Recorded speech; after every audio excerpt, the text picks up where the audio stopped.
నల్గొండ జిల్లా చండూర్ మండలం ఇడికూడ గ్రామ ప్రజలు బలపరిచిన సర్పంచ్ అభ్యర్థి పాల్వాయ్ రమాదేవి ఇంటింటి ప్రచారం నిర్వహించారు. సర్పంచ్ అభ్యర్థి పాల్వాయ్ రమాదేవి మాట్లాడుతూ ఎల్లవేళలా గ్రామ అభివృద్ధికి తోడ్పడతానని అన్నారు. ఎల్లవేళలా అందుబాటులో ఉంటా అన్నారు. అమూల్యమైన ఓటును కత్తెర గుర్తుపై వేసి భారీ మెజార్టీతో గెలిపించాలని ఆమె ఓటర్లను అభ్యర్థించారు.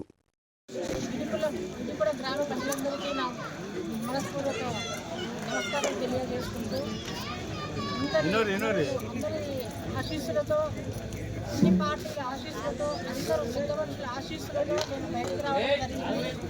ఇప్పుడు ఏది ఆశించని మా కుటుంబం ఈనాడు అందరి సమక్షంలో అందరు ఇష్టపడినట్టు బయటకు తీసుకొచ్చారు.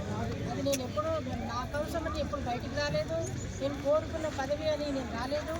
అందరు పెద్ద మనుషులు కలిసి నువ్వు ఉండాలి, మీరే ఉండాలి, మాకుంటే మీరు గోవర్ధన్ రెడ్డి గారు ఉన్నట్టే మా గ్రామానికి మీరు ముందు రావాలి అని ప్రతి ఒక్కరూ పేరున నన్ను ముందుకు తీసుకొచ్చినందుకు ప్రతి ఒక్కరికి నీకు ధన్యవాదాలు తెలుపుకుంటూ ఈ గ్రామాభివృద్ధి కోసం చిన్న పిల్లల కాడి నుంచి మధ్య వయసుల కాడి నుంచి పెద్దవాళ్ళు కానీ ముసలి వాళ్ళకు కానీ నా సర్వశక్తుల ప్రాణం పోయినంత వరకు నేను ఈ కాన్స్టిట్యున్సీకైనా ప్రతిదానికైనా ప్రతి ఒక్కరికి నా ప్రాణం ప్రతి చుక్క మీకే అంకితమని నేను తెలియజేసుకుంటూ ఈ అమూల్యమైన ఓటు వేసి అత్యధిక మెజార్టీతో నన్ను గెలిపించవలసిందిగా కత్తెర గుర్తుకు ఓటేసి నా మెంబర్లందరినీ కూడా గుర్తులతో అందరికీ ఓటేసి గుర్తించవలసిందిగా మనవి చేసుకుంటూ మీ అందరికీ